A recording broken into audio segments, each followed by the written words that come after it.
नमस्कार। जलधारा हर दिन की भांति परोपकार हेतु बह रही है, लेकिन आज ये महाशय इतने शांत क्यों? कुछ ढूंढ रहे हैं, कुछ देख रहे हैं। इनके ठीक बगल में बेल का वृक्ष है, शायद उसी में शिव का दर्शन कर रहे हों। शिव पुराण में बेल को साक्षात शिव का स्वरूप कहा गया है। शायद इनको यह ज्ञान है कि बेल का दर्शन शिव का दर्शन है। बेल शिव को बहुत प्रिय है, यह बात तो हम लोग सब जानते हैं। लेकिन क्या हम यह जानते हैं कि मान्यता के अनुसार बेल के वृक्ष पर माँ लक्ष्मी का वास होता है और इसे श्रीफल या लक्ष्मी फल भी कहते हैं। तो हमें यदि जीवन में शिव कृपा की आवश्यकता है, माँ लक्ष्मी की कृपा की आवश्यकता है, तो हमें बेल की शरण में जाना चाहिए। हो सके तो बेल का वृक्ष लगाना चाहिए, उसकी सेवा करनी चाहिए, उसमें जल देना चाहिए। बेल का वृक्ष वातावरण को भी शुद्ध करता है, अतः वातावरण को शुद्ध करने में भी हमारा योगदान होगा यदि हम बेल के वृक्ष को फलने फूलने में मदद करते हैं।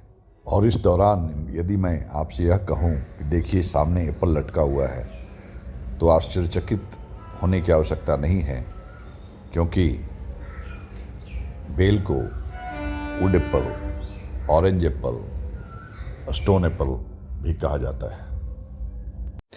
जहाँ तक स्वाद और सेहत का मामला है, तो हम उससे बहुत हद तक भली भांति परिचित हैं। किसी ने ठीक ही कहा है कि गर्मी के दिनों में बेल का रस ही कलयुगी अमृत है। बेलपत्र के बिना शिव पूजा अधूरी है और बेल के वृक्ष को जल देना, उसके नीचे बैठकर ध्यान करना, पूजा करना को जानकार लोग जीवन में सुख शांति का उपाय बताते हैं। तो यदि धार्मिक दृष्टिकोण से देखें तो बेल का वृक्ष का दर्शन हो गया यानी शिव का दर्शन हो गया, और शिव के यदि दर्शन हो गया तो फिर जीवन की समस्याओं के लिए चिंतित क्यों होना। नैतिक, सामाजिक और मानवीय दृष्टिकोण से देखें तो बेल का वृक्ष यदि हमने लगा दिया या उसकी सेवा कर दी, उसको फलने फूलने में योगदान दे दिया, तो हमने वातावरण को शुद्ध करने में अपना योगदान अदा किया। बेल का फल हमारे पाचन व्यवस्था के लिए, हमारे पेट के लिए बहुत ही फायदेमंद है, यह हम सभी जानते हैं। और आयुर्वेद में बेल के वृक्ष के जड़, तने, पत्तियाँ, फल, फूल आदि का उपयोग बहुत से रोगों की दवाइयों को बनाने के लिए किया जाता है। बेल पत्र में शिव हैं। बेलपत्र की 3 पत्तियाँ शिव के 3 नेत्र हैं, ब्रह्मा विष्णु महेश हैं, ये हम सभी जानते हैं। तो बेलपत्र से शिव की पूजा तो करें, कभी कभी बेलपत्र के कोमल पत्तों को भगवान का प्रसाद समझकर खाकर भी देखें। उसको चाय में डालकर चाय का भी आनंद ले सकते हैं।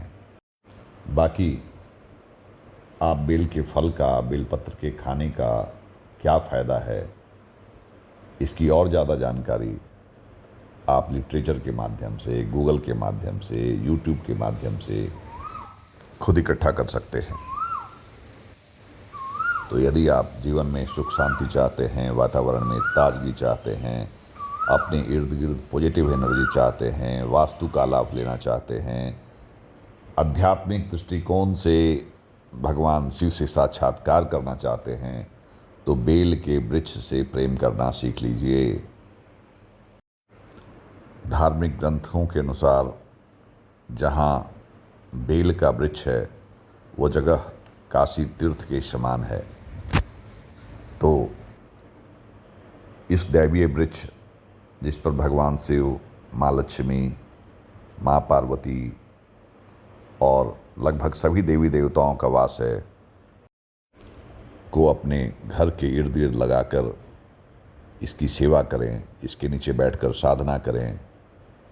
इससे हमारे जीवन में तो उन्नति आने की संभावना है ही, हमारा जो प्रकृति के प्रति जो फर्ज है उसे भी हम कुछ हद तक निभाने की दिशा में एक कदम बढ़ाएंगे।